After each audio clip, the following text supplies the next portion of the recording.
নমস্কার, অ্যাস্ট্রোইজডেমে সবাইকে স্বাগতম। প্রিয় দর্শক, এই সপ্তাহটি আপনার জন্য একটি রূপান্তরমূলক সময় হতে চলেছে। 27 অক্টোবর থেকে 2 নভেম্বর 2025 তারার গতিবিধি ইঙ্গিত দিচ্ছে ধৈর্য, অধ্যবসায় এবং ইতিবাচক মানসিকতা এই সপ্তাহে আপনার সাফল্যের মূল চাবিকাঠি হবে। শনি ও গুরুদেবের অবস্থান এমন এক পরিবর্তন আনছে যা আপনার জীবনকে নতুন দিকে ঘুরিয়ে দিতে পারে। স্বাস্থ্য ও মানসিক ভারসাম্যের দিকে বিশেষ নজর দিতে হবে, কারণ শরীর ও মন আপনার সাফল্যের ভিত্তি। অর্থনৈতিক দিক উন্নতির দিকে এগোবে, পারিবারিক সম্পর্কেও আসবে উষ্ণতা ও স্থিরতা। চলুন দেখি এই সপ্তাহে ধনুরাশির প্রতিটি ক্ষেত্র কেমন যাবে বিস্তারিতভাবে। তো প্রথমত স্বাস্থ্য এবং মানসিক অবস্থা যদি আমরা পর্যালোচনায় যাই, তো এই সপ্তাহে ধনুরাশির জাতকদের জন্য স্বাস্থ্য একটি গুরুত্বপূর্ণ বিষয়। শনি চতুর্থ ঘরে অবস্থান করছে, যা কিছুটা শারীরিক দুর্বলতা এবং মানসিক ক্লান্তি তৈরি করতে পারে, বিশেষত যারা দীর্ঘদিন ধরে মানসিক চাপ বা অনিয়মিত জীবনযাপনের মধ্যে আছেন তাদের জন্য এটি সতর্কবার্তা হতে পারে।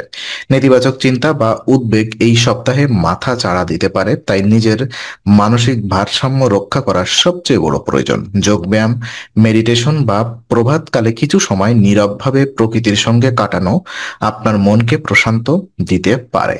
তো খাদ্যাভ্যাসে শৃঙ্খলা আনুন, অতিরিক্ত ঝাল, তেল, চর্বি বা অস্বাস্থ্যকর খাবার থেকে দূরে থাকুন। সঠিক ঘুম এবং পর্যাপ্ত জল পান শরীরের রোগ প্রতিরোধ ক্ষমতা বাড়াবে। শনি প্রভাবিত সময়ে মানসিক ভারসাম্য হারালে তা শুধু শরীর নয়, কর্মজীবন ও সম্পর্কেও প্রভাব ফেলে। তাই প্রতিদিন শুরুটা ইতিবাচক অভ্যাস দিয়ে শুরু করুন, যেন সকালবেলা 5 মিনিট শ্বাস প্রশ্বাসের ব্যায়াম এবং কৃতজ্ঞতার ভাবনা। এই সপ্তাহে মানসিক চাপ সামলাতে সঙ্গীত বা বই পড়া সহায়ক হতে পারে। মনে রাখবেন, ধনুরাশির জাতকরা জন্মগতভাবে আশাবাদী, তাই হতাশায় না ডুবে নিজের শক্তিকে পুনরুজ্জাগরণে ব্যবহার করুন। তো অর্থ আর কর্মজীবন কেমন যাবে? সপ্তম গুরু সপ্তম ঘরে অবস্থান করছেন, যার ফলে অর্থনৈতিক দিক থেকে ধনুরাশির জাতকদের জন্য এটি শুভ সময়। আপনি দীর্ঘদিন আর্থিক চাপ থেকে মুক্তি পেতে পারেন এবং প্রয়োজনীয় জিনিস কেনা বা বিনিয়োগের সুযোগ পাবেন। চাকরিজীবীদের ক্ষেত্রে অফিসে নতুন দায়িত্ব বা প্রকল্পের সুযোগ আসবে, যা আপনার সক্ষমতা প্রদর্শনের ক্ষেত্র তৈরি করবে। আপনার কাজের প্রতি নিষ্ঠা ও আত্মবিশ্বাস ঊর্ধ্বতন কর্তৃপক্ষের প্রশংসা পেতে সাহায্য করবে। ব্যবসায়ীদের জন্য সময়টি আরো শুভ। প্রবীণ বা অভিজ্ঞ কারোর পরামর্শে আপনি নতুন ব্যবসায়িক সুযোগ বা পার্টনারশিপ পেতে পারেন, আর এই সহযোগিতা ভবিষ্যতে সাফল্যের ভিত্তি গড়ে দেবে। তবে এখানে একটি সতর্কতা, অর্থনৈতিক উন্নতির সাথে অহং বা তাড়াহুড়া যেন না আসে। বাজেট ও পরিকল্পনা বজায় রাখুন।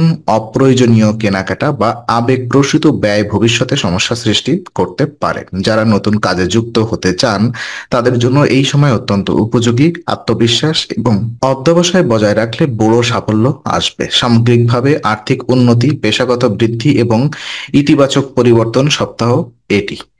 পারিবারিক এবং সামাজিক জীবন কেমন যাবে? পারিবারিক জীবনের ক্ষেত্রে এই সপ্তাহে ধনুরাশির জাতকরা কিছু উত্থান পতনের মুখোমুখি হতে পারেন। যদিও অর্থনৈতিক স্বস্তি ঘরে ইতিবাচক পরিবর্তন তৈরি করবে, তবুও কোনো হঠাৎ অপ্রীতিকর ঘটনা বা ভুল বোঝাবুঝি সাময়িকভাবে মেজাজ খারাপ করতে পারে। পরিবারের প্রবীণ সদস্যদের পরামর্শ শোনা অত্যন্ত গুরুত্বপূর্ণ হবে। তারা আপনার জন্য এই সপ্তাহে সঠিক দিক নির্দেশনা দিতে পারেন। ঘরের ভেতরকার বিষয়ে ধৈর্য ও বিনয়ের সঙ্গে আচরণ করুন, বিশেষত যদি কোনো প্রজন্মগত মতভেদ তৈরি হয়। এই সপ্তাহে পরিবারের সঙ্গে সময় কাটান আপনার মানসিক প্রশান্তি দেবে। ঘরের ছোটদের প্রতি মনোযোগ দিন এবং সঙ্গী বা জীবনসঙ্গীর অনুভূতিকে গুরুত্ব দিন। তাদের ছোট চাওয়া পূরণ করাও সম্পর্কের বন্ধনকে আরো মজবুত করবে। সামাজিক জীবনে আপনার উপস্থিতি প্রভাবশালী হবে। বন্ধু মহলে কেউ আপনার পরামর্শ চাইতে পারে, তবে গোপন তথ্য শেয়ার করা থেকে বিরত থাকুন। পারিবারিক শান্তি রক্ষায় ধৈর্য, সহানুভূতি ও শ্রদ্ধা বজায় রাখাই হবে মূল চাবিকাঠি। শিক্ষা লক্ষ্যপূরণ যদি আমরা দেখি, শিক্ষার্থী এবং প্রতিযোগিতামূলক পরীক্ষার প্রস্তুতিতে থাকা ধনু রাশির জাতকদের জন্য এই সপ্তাহটি ফলপ্রসূ হতে পারে। যদি তারা মনোযোগ ধরে রাখতে পারেন, আগের সপ্তাহে যেসব বিষয় বিভ্রান্তি ছিল এখন তা ধীরে ধীরে পরিষ্কার হতে শুরু করবে। তাদের উচ্চশিক্ষা বা বিদেশে পড়াশোনার ইচ্ছা আছে, তারা পরিকল্পনাগুলো আরো পরিণত করতে পারবেন। তবে এই সপ্তাহে অলসতা ও বিলম্ব এড়িয়ে চলতে হবে।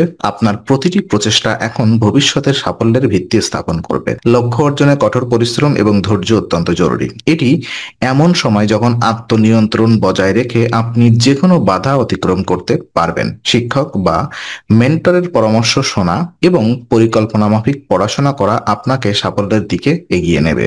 যারা পেশাগত প্রশিক্ষণ নিচ্ছেন বা নতুন দক্ষতা অর্জনের পথে আছেন, তাদের জন্য এটি দক্ষতা বৃদ্ধির আদর্শ সময়। এটি একটি পরিশ্রম ও মুখর কিন্তু ফলদায়ক সপ্তাহ। একাগ্রতা, ধৈর্য ও অধ্যবসায়ের মাধ্যমে আপনি কাঙ্ক্ষিত সাফল্য অর্জন করবেন। তো শুভ কিছু পরামর্শ আমি দিতে চাই এক্ষেত্রে। তো ধনুরাশির জাতকদের জন্য এই সপ্তাহের মূল পরামর্শ হলো মনোযোগ ধরে রাখা এবং মানসিক ভারসাম্য বজায় রাখা। জীবনের প্রতিটি ক্ষেত্রে আপনি ইতিবাচক ফলাফল পাবেন যদি আপনার ধৈর্য, অধ্যবসায় এবং বিশ্বাস অটুট থাকে। হঠাৎ কোনো অপ্রত্যাশিত পরিস্থিতিতে হতাশ হবেন না, বরং সেটিকে শেখার সুযোগ হিসেবে নিন। সম্পর্কের ক্ষেত্রে কথা বলার আগে চিন্তা করুন, কারণ এই সপ্তাহে ছোট ভুল বোঝাবুঝি বড় হতে পারে। যারা ব্যবসা বা চাকরিতে আছেন, তাদের জন্য প্রবীণদের আশীর্বাদ ও সহযোগিতা বিশেষভাবে কার্যকর হবে। আর শিক্ষার্থীদের জন্য এটি প্রচেষ্টা ও মনোযোগের পরীক্ষা। তো কিছু উপায়: প্রতিদিন 21 বার ওম গুরুভে নমঃ জপ করুন। এই মন্ত্রের স্পন্দন আপনার কর্মফল হ্রাস করবে, সৌভাগ্য বৃদ্ধি করবে এবং মানসিক ভারসাম্য বজায় রাখবে। নিয়মিত প্রার্থনা ও ইতিবাচক চিন্তা ভাবনা আপনাকে এই সপ্তাহে আত্মবিশ্বাসী ও সফল করে তুলবে। তো আজকের আলোচনা আমরা এখানেই ইতি করছি। আমরা আশা করি এটি আপনার মনে নতুন কিছু আলোর সঞ্চার করেছে। যদি ভিডিওটি আপনার ভালো লেগে থাকে তবে লাইক দিতে ভুলবেন না।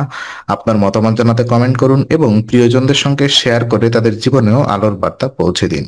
আর অবশ্যই আমাদের চ্যানেলটি সাবস্ক্রাইব করুন, কারণ এখানে আমরা প্রতি মুহূর্তে নতুন আলো ও জ্ঞানের কথা নিয়ে আসি। আবার দেখা হবে, ততক্ষণ ভালো থাকুন, শান্তিতে থাকুন। নমস্কার।